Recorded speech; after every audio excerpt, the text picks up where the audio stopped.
One of President Trump's biggest campaign promises is making progress. Find out the latest information on Trump Care and how it could impact your health insurance. And the case against the man accused of killing a teenage girl who has been missing for 5 years finally has a verdict. Find out what the jurors decided coming up on State of Events.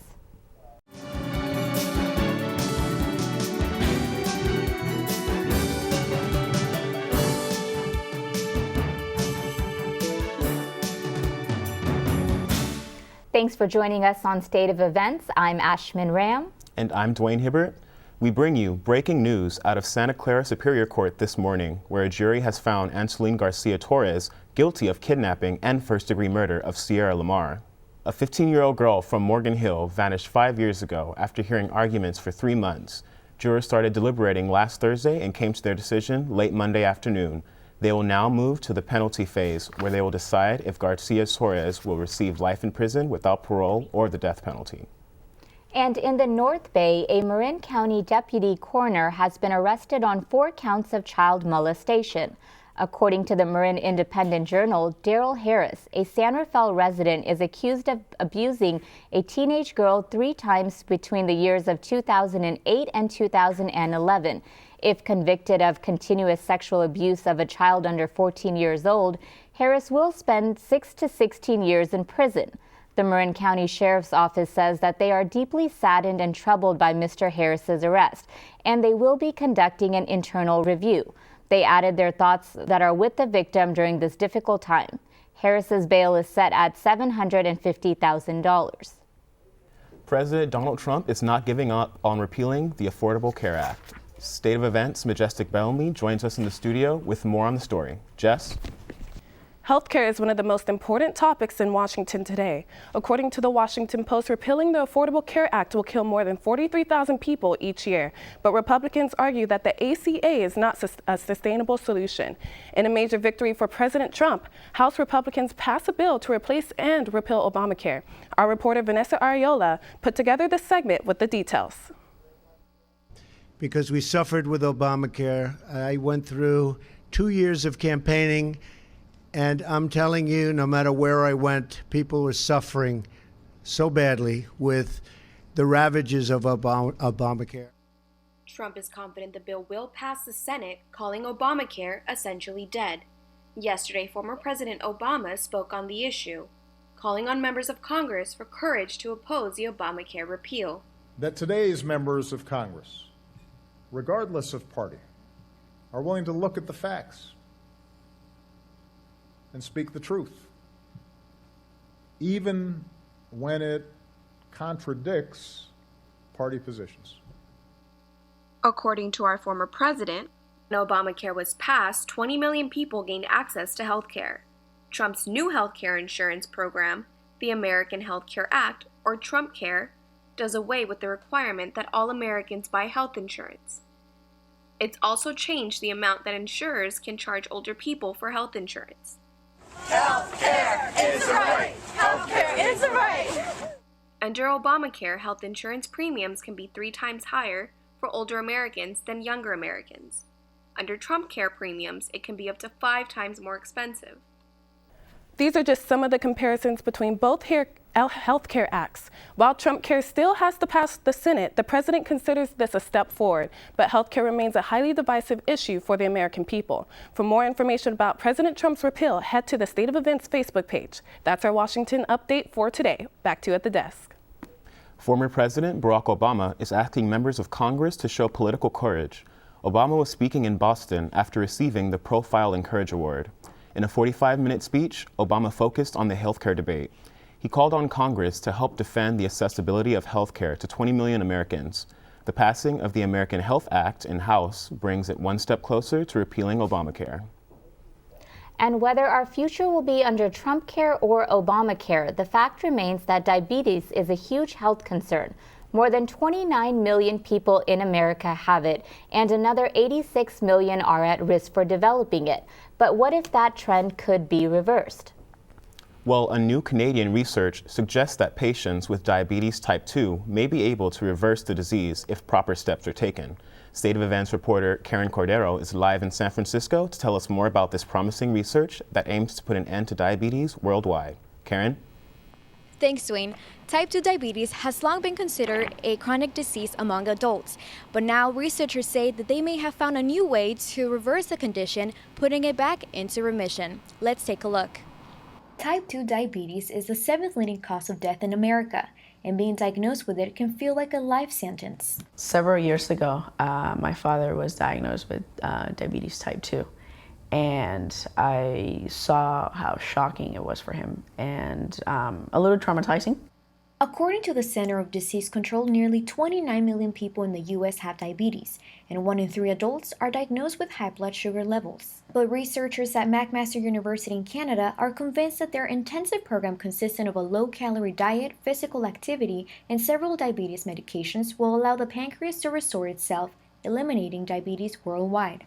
Let's see if we can make this go away. Let's put you into this program. You have 3 to 4 months of intensive interactions with the team, and then we can back off, stop it, and observe you. And I think, as a physician, that is far more preferable than having to take drugs for years and years and years. To test whether the condition could be reversed, researchers conducted a pilot study of 83 patients. They found out that 40% went into remission. Worried about her family's history with diabetes, 28-year-old Aide Juarez started following some steps to reduce her chances of developing the disease. So I was a little terrified. And I started analyzing my eating habits. So when I go grocery shopping, actually, before I buy a product, I like to look at the ingredients. If it has a lot of ingredients, I avoid those. She hopes that by making the right choices, she can live a long and healthy life. Making healthy decisions can be really difficult sometimes, but here in the Bay Area, there are a lot of registered dietitians that can help you get started. If you want to find this type of resources, make sure to visit our State of Events Facebook page for more details. Reporting live in San Francisco, this is Karen Cordero, State of Events. And in international news, France has a new president, and he is younger than any previous French president in nearly 60 years. Montreal is under a state of emergency as parts of the Canadian city are underwater from a major flood.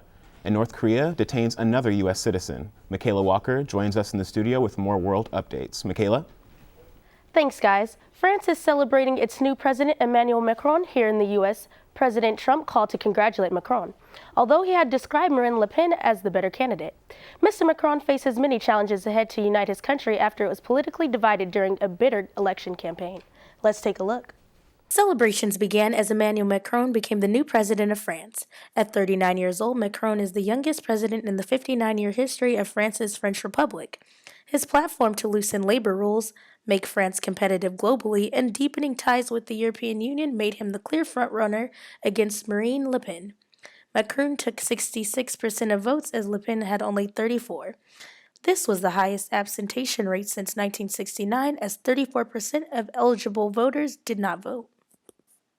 Montreal's mayor has declared a state of emergency as rising floodwaters continue to threaten dams and breakwaters. Many residents have been forced from their homes in parts of Canada's Quebec province area. 1,200 military personnel have been deployed to support with emergency services. At least 120 homes have been evacuated, and Red Cross is providing shelter to those who are forced out of their homes. Tensions are running high in North Korea as a U.S. citizen has been detained. Kim Hok-sun, worker at the Pyongyang University of Science and Technology, is held accused of hostile acts against the country. If confirmed, he would be the 4th U.S. citizen captured. Reports are saying those detained would be used for bargaining with the U.S.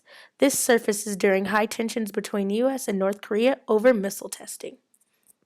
3 other people are also being held in North Korea. Tony Kim was arrested on April 22nd attempting to leave the country. Businessman Kim Dong-chu, who was taken into custody in October 2016, and student Otto Warmbier has been held since January 2016. It is unclear whether the U.S. will try and rescue the captives, but we will continue to update you on this story as it continues to develop. I'm Michaela Walker with your World News. Back to you at the desk. Survivors of the alleged concentration-style camps in Chechnya are speaking out. France 24 says Chechen authorities are threatening parents of gay children, warning them to either kill their children or the government will. This backs the notion of honor killings, where families kill their children to spare their reputation. France 24 also uploaded a YouTube video containing interviews with the survivors. During the video, the survivors speak about their time in the detention centers and the long history of discrimination towards the LGBTQ community in Chechnya. The survivors go on to say that authorities know that no one will go after them because of the executive order to cleanse the nation of people like them. Russian President Putin has ordered an investigation after the German Chancellor Merkel expressed her concern. Now more than ever, the United States Coast Guard is being stretched thin. Not only is it tasked with protecting our coasts, but now the Coast Guard will possibly be taking on new challenges if President Trump decides to slash their funding. Reporter Katie Welge has the story.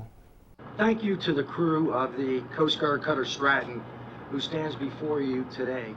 Today you will see an offload of over 32 metric tons of pure, uncut cocaine, the largest drug offload in U.S. history. The United States Coast Guard's mission is to ensure our nation's maritime safety, security, and stewardship. Their vision is to serve our nation, give duty to people, and a commitment to excellence. But budget cuts for the branch from President Trump's administration in order to help fund the wall between here and Mexico could place them in choppy waters, including right here in the Bay Area. Chief Petty Officer Megan Johnson of Base Alameda explains how they are doing more with less. With budget constraints and personnel cuts, we respond to these different kind of evolutions tailored to this geographic area differently than we would, per se, Miami, Boston, New York. The Department of Homeland Security requests that the Coast Guard's budget remain flat from the previous year, where Trump is requesting $2.9 billion to be cut from their budget for construction of the Mexican border. We're going to build a wall, folks. We're going to build a wall. We're going to build. Even the newest members of the Coast Guard are experiencing this shift. When I was going through boot camp, it was around 1,200 people on the regiment, and when I was leaving, it was growing up to 600 more people than that, so 1,800 people in the regiment. And just really, the Coast Guard is really doing more with less. San Francisco Bay Area is the fourth largest port in the country and one of the most strategic stations. And you could say that the Guard is a wall in itself, as it is preventing thousands of pounds of cocaine from crossing our borders and stopping migrants and smugglers from entering the states by sea. Coast Guard Island is the headquarters of the Guard's Pacific area, while the Bay Area alone employs 4,000 coasties. Also docking some of the most important ships in its fleet are here in Alameda. We have 4 of the large Wimsel class cutters. They're kind of the forefront of the Coast Guard in our operations for our 11 Coast Guard missions. However, there's only 7 Coast Guard wide. So we have a large concentration of this kind of forefront of the future of the Coast Guard just on our pier. These ships behind me here at Coast Guard Island in Alameda are the centerpiece of the Coast Guard's fleet, capable of taking on the most challenging operations, including homeland security and defense missions. The Coast Guard is acquiring more of these ships and hopes to do so if not affected by future budget cuts. In Alameda, I'm Katie Welge, State of Events. Coming up on State of Events, we'll show you one of the most special nights for young Filipino Americans and how their community comes together for it. And one ride-sharing app may be in more hot water, this time with the feds. We'll have that story and more coming up.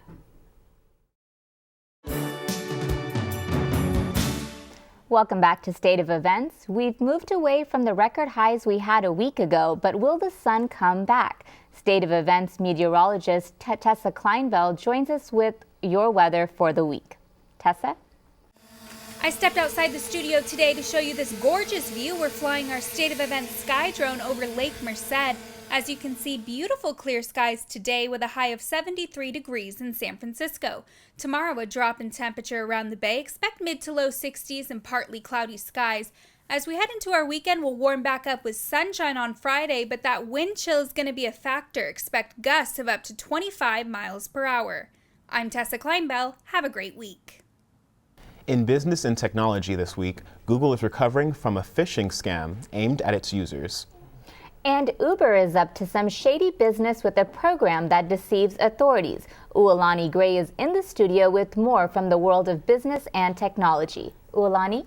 1 million Google users are finding out that Google Docs are not hack-proof. A sophisticated phishing scam masked as an invitation to open Google Docs unknowingly granted permission access to all the users' accounts. Google said the company moved quickly to resecure affected accounts. They shut down the campaign within an hour. Moving forward, Google is updating how it will handle its anti-spam system, making it harder for third-party apps requesting user information. Now here's more in technology.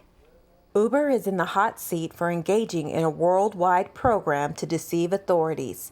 They call it Greyball, which uses data collected from the Uber app to identify officials. These officials were trying to clamp down on illegal rides provided by Uber. Uber was not allowed in a couple of cities throughout the U.S. and in different countries. Greyball could identify the officials and basically blackball the riders from using the app without the rider even knowing. Uber said they're no longer allowing its employees to use Greyball to evade local authorities. But the U.S. Department of Justice is not taking this lightly. They're opening up a criminal probe into Uber.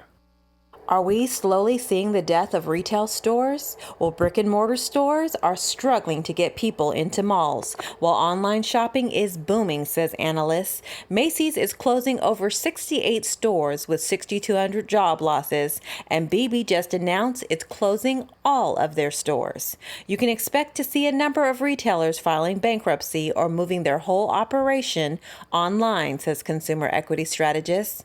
Who's coming out the winner? Amazon. They're one of the largest online retailers who are seizing market shares. But bargain hunters are keeping stores like TJ Maxx and Dollar General stores in business. Hiring got its groove back in April.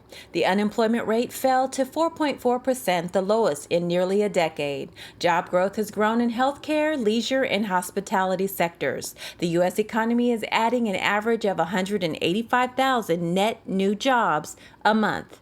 People are heading back to work, which puts money into the hands of consumers who will hopefully get out and spend their earnings, which should encourage economic growth. Why is the jobs report so important? It's one of the best indicators of which direction the economy is moving in. We'll keep an eye on that report and others. That's it for BizTech this week. I'm Uilani Gray. Back to you at the desk. Police are searching for an Uber driver's car after he was abducted at gunpoint in San Francisco and forced to drive to Richmond on Saturday night. A man and woman jumped into the off-duty driver's vehicle before demanding him to drive them around. They eventually stopped in Richmond at an ATM, where the driver was able to quickly escape to a nearby Richmond police station. And Facebook CEO Mark Zuckerberg announced that the social media giant will be hiring 3,000 new employees to help cut down on the recent surge of violent videos. This will more than double Facebook's global operations team, which is responsible for reviewing flagged content. Zuckerberg also said that Facebook is working on making it easier for users to report videos and other content. The new employees will be hired throughout the year and into 2018. SF State students now get unlimited rides for Muni. The new Gator Pass gives students free Muni rides after their tuition is paid. Students get a 25% discount for BART rides to and from Daly City. The pass costs $180 per semester, and students will be charged even if they do not use their pass. BART says SF State students voted 73% in favor of the Gator Pass last month. SFSU President Leslie Wong also supported the Gator Pass. SF State's Associated Students Group said it's expected that the initial student fee will increase by $5 annually due to the Muni fare increases. The new pass will begin next semester. And parking ticket relief may be on its way for low-income residents. San Francisco's Treasurer Jose Cineros is advocating for more options when it comes to paying parking, fines, and fees. San Francisco currently has the most expensive parking ticket structure in the country. According to KPIX, Muni makes $290 million a year just in parking fines. A financial justice project will be presented to city leaders on May 17th. Coming up, the Warriors finished up their second straight sweep of these playoffs. We'll have your Warrior coverage up ahead. And one state bill will be changing California nightlife starting this summer. Find out how coming up on State of Events. And the Berkeley Unified School District is being slammed with the lawsuit. According to the Bay Area News Group, the suit claims that the district is doing a poor job of teaching children with dyslexia and other reading disorders. Critics are calling out Berkeley Unified School District for what they call a one-size-fits-all approach to teaching children to read. That doesn't fit the needs of children with dyslexia. The goal of the suit is to ensure that there are policies and procedures in place to make sure that educators have the tools to effectively teach all children. In the largest donation of its kind, Tipping Point, a local nonprofit, is donating $100 million to San Francisco in an effort to help the city's homeless crisis. According to the charity and city program directors, the money will go towards creating permanent housing for street campers, among other things. The goal? To cut the city's homeless population in half by the year 2021. And the laws around alcohol in California are certainly changing. The Senate bill allows cities to adjust late-night alcohol service hours.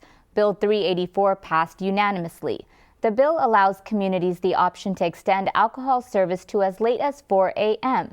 Local establishments can work with law enforcement to design a plan that works for that specific location.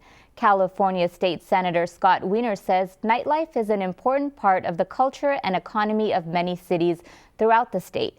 Weiner supports empowering local communities to make responsible decisions about nightlife. This law is not required but extended to bars and clubs that choose to participate. It will be going in effect next month. For the past 17 years, Dreamcatcher, the homeless youth service in Oakland, has helped young victims of sexual exploitation. Thanks to recent additional funding from the City of Alameda, Oakland, state grants, and other donations, the facility has now expanded to larger buildings. The shelter's new $2 million facility can now help 1,500 youths at any given night, proven 3 meals a day, and assists with job placement. And the bail system in California could be in jeopardy with 2 new bills in the House and Senate aimed at eliminating money bail. State of Events' Matt Fowler has the latest from San Francisco. Matt? It's been over a month since we last reported about AB 42 and SB 10, 2 bills aimed at eliminating the cash money bail system in California. Well, they went to Sacramento this past week to start the long bureaucratic process. I went to the state capitol to talk to people on both sides of the issue. Money bail is a problem because it targets poor people. It targets people of color, and it puts us in a position where we cannot fight our cases. That was the testimony of Otto Walker, a man who believes that the bail industry is discriminatory against poor people. Both sides lined up to express their support and opposition to AB 42, a bill aiming to eliminate the cash bail industry in California. The hearing even brought out reality TV star Dog the Bounty Hunter to voice his support for the bill. I agree we've got to work something out, but it's not to take away these Americans' jobs. Police officers, courts, judges, people like you, Mr. Sawyer, need to get together and figure something out. The bill passed by a vote of 3-2, but that gave many in the bail industry optimism going forward. Well, I think it went better than I expected. You know, usually when you go into these hearings, everybody's pretty much got their mind made up, and it's just to give people their right to come in and talk to the legislature. I really think they listened to what we had to say and others had to say, and I think the committee and some folks on there told the legislature, you guys need to work on this, and rather than just making a bill, let's make a good bill and make good law for California. What we accomplished today was found the middle. So now we have to go with our people and their people and get us some laws that we all can live with. The main thing is protecting the public, and that's what we're trying to do. Now, AB 42 passed by a vote of 4-2, and SB 10 passed by a vote of 5-1. However, there is optimism on both sides of the issue that they can come to some sort of a compromise to keep bail in California. I spoke with Beth Chapman recently by phone, the wife of Dwayne Chapman, and she expressed hope and optimism that the bail industry will thrive. We're going to take one more break, but when we return, sports reporter Justin McCarthy joins us at the desk to talk everything Warriors. Stay with us. Hi, Justin. Welcome. Thank you for joining us. I'm happy to be here. Wonderful. So we know that the Warriors are doing pretty hot right now. They won against the Jazz last night. Yeah. What can you tell us about that game? Well, breaking news, the Warriors are good. The Warriors won Game 3 against the Utah Jazz despite a drought from the Splash Brothers. But much to the jealousy of Californians, that drought ended in a day. Let's take a look at the Game 4 highlights. All right, Warriors and the Jazz. KD put up 38 in Game 3, but he was less needed tonight as Draymond Green hit Steph Curry. Splash, the guy does what he does. And then to the other Splash brother, Klay Thompson. They combined for 22 points in the first quarter. And then the rebound from Sean Livingston. He's going to pass it full court to JaVale McGee with the go-go gadget arms for the dunk. But then in the second quarter, the Jazz fight back. Dante Exum had 15 off the bench. But the Warriors do what they do as Steph Curry threw 3 defenders. Just a little drop in the bucket. Easy shot, easy make. And then Kevin Durant, what can't he do? Oh, but he could get his own rebound, and he got 2 extra points. 18-point game for him. And we go into the second half, and it was all Warriors. As Draymond Green, who had a triple-double. And this just isn't fair. Kevin Durant, oh, how do you defend that? And the Warriors are up 73-62. And then Andre Iguodala at the buzzer. Oh, and the nightlife in Utah. It's all Warriors. And then in the fourth quarter, Steph Curry just doing what he does. Another 3, and that really was the dagger. And the Warriors win Game 4, 121-95, as they await the winner of the Rockets and the Spurs. Now on to their coach. They've lost after 2 series sweeps. It's hard to notice that Steve Kerr is missing from the sidelines. Kerr has been dealing with issues stemming from a spinal cord leak since a back surgery in 2015, which has kept him off the sideline since Game 3 of Round 1. He has now another surgery at Duke Medical Center to alleviate the symptoms, but Warriors general manager Bob Myers is just not sure if Kerr will return to the sidelines this season. When he's coming back, I don't know. And I've been asked that, as you can imagine, often privately and publicly, but I would say this, and I do believe this, he's going to get better. I do believe that. I can say that as strongly as possible. What I cannot say, and actually no one can say, is that when it's going to be. That's the truth. It's not a company line. So following Steve Kerr's injury, we have Mike Brown replacing him, and he's an experienced coach as well. That's How is right. he doing? He's doing very well. They've won all their games in the playoffs. He took the Cavaliers and LeBron James to the finals in 2007, so he's got some finals experience even though he lost. But he's an experienced coach, and he's a good friend of Steve Kerr, so the Warriors are actually still in very good hands. All right, it's good to Clearly. hear. Yeah. And it's an annual tradition that happens every year in the spring. Filipino Cultural Night, or PCN, marked its 45th show. And State of Events reporter Anna Marie Torrea shows us what this tradition means for the generation of Filipino Americans. Thanks, guys. It was in this building right here where young Philams put on a one-of-a-kind musical that told the story of the Filipino legacy. It is a rite of passage for many young Filipino Americans. Filipino Cultural Night, or PCN, is a tradition that showcases the Filipino history and culture through dance, acting, and music. And the Bay Area has both a rich Filipino American history and population, and continues to inspire these young Philams. It helps that I am in the Bay Area because a lot of the Filipino culture is so rich in here. I love my home country so much that I want to continue to really just keep in touch with that. PCN brings together the Filipino community to celebrate their roots and the stories about those who have come before them. You learn from people, if you so get the chance, that really have a love and really have a passion for the folk arts. From costuming to music to dance, all of it is a dying art. Filipino folk art is a dying art, and that's the unfortunate truth. Folk dancing helps to tell the story of the journey. It really breaks a lot of generalizations for the Filipino community.